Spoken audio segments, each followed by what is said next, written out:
Right. What's been going on in the world of motoring then? Well, there was the Geneva Auto Show.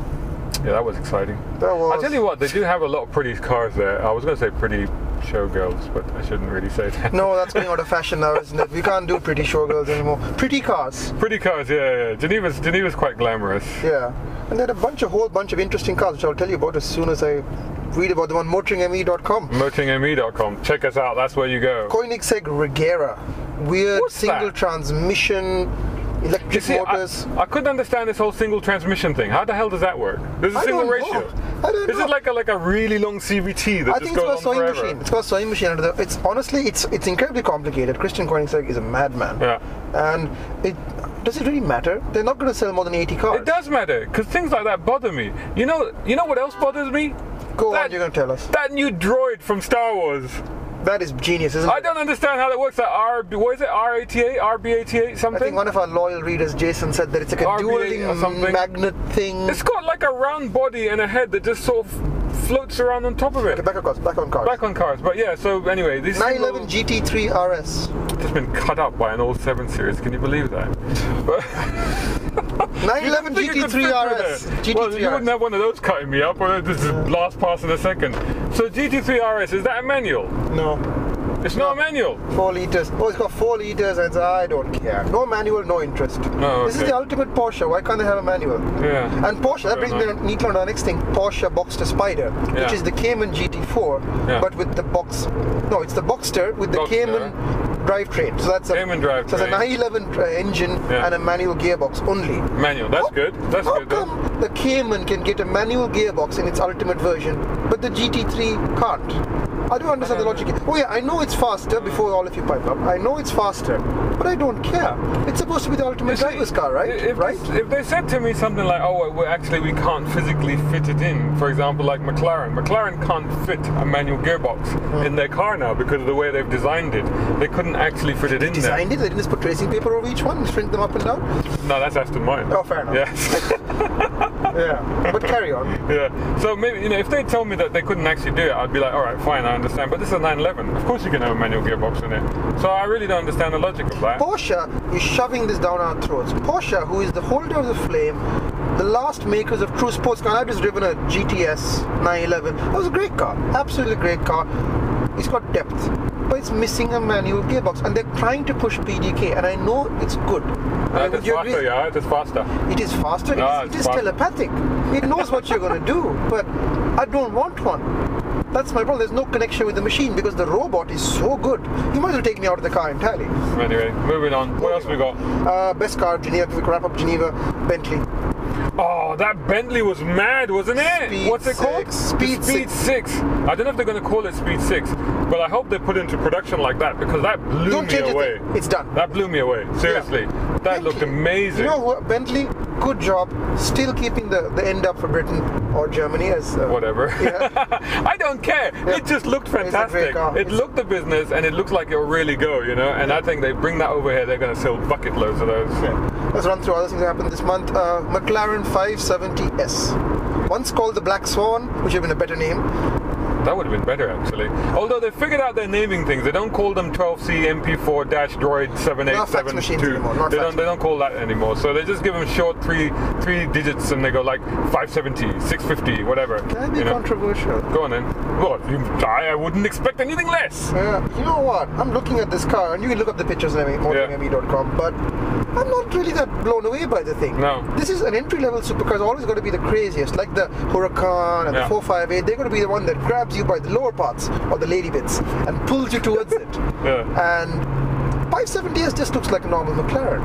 Well, apparently in the metal, it does look smaller. It does look quite different from the, what's the other one, the 650. Yeah, it does look quite different. I'm not buying it. But I know what you're saying, and it's got even more of the P1 back into it than even the 650. Supercars should not be like Audis or BMWs. They're all just the same size, but sized up, sized down. Supercars should be independent and different. They don't have to have a family identity. They just have to be the best. But here's the thing, you see, because if I was, or maybe not, in that stratospheric atmosphere where I could afford to have a P1, and I went out and I bought a P1, I'd be pretty annoyed.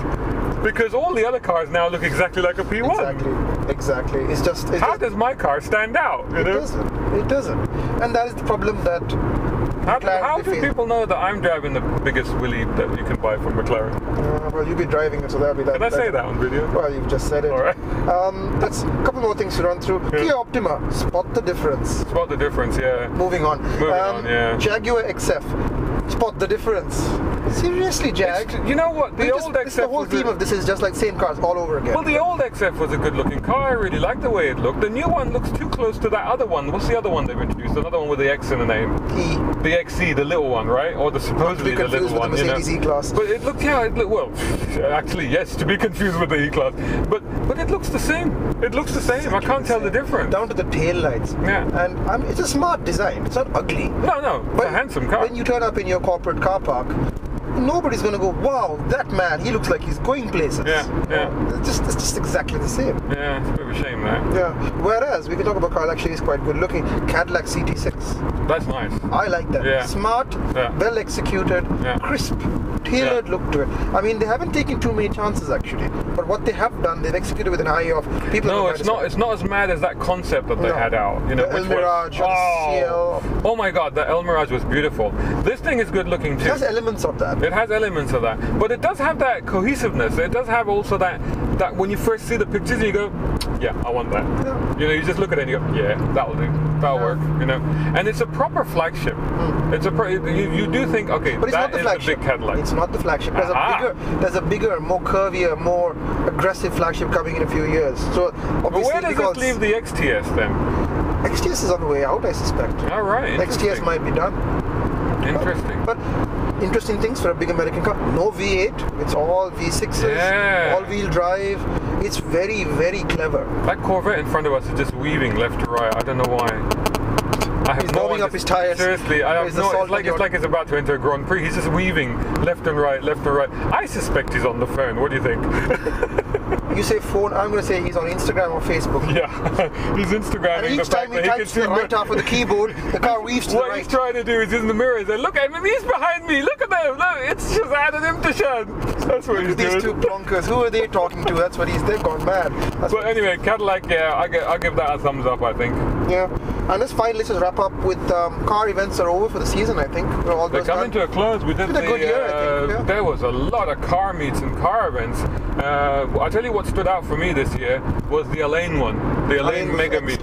That was fantastic. That reminded me of one of our meets, you know. It had a great atmosphere. You never knew what you were going to see. Yeah. And people were really enjoying themselves. There's a new venue, Elaine. Yeah.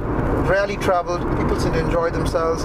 It's just nice to have a change of pace. Of course, we had all the regulars. We had Bikers Cafe, we had the performance meet, we had a whole bunch of stuff happen, and all of them were pretty good in their own ways. And the Emirates Classic Car Show, which actually I thought this year was pretty good as well. One of the best in years, I think. Yeah, really, really good. Good variety of cars. Some amazing cars there. I love that Barracuda, right? Yeah. Oh.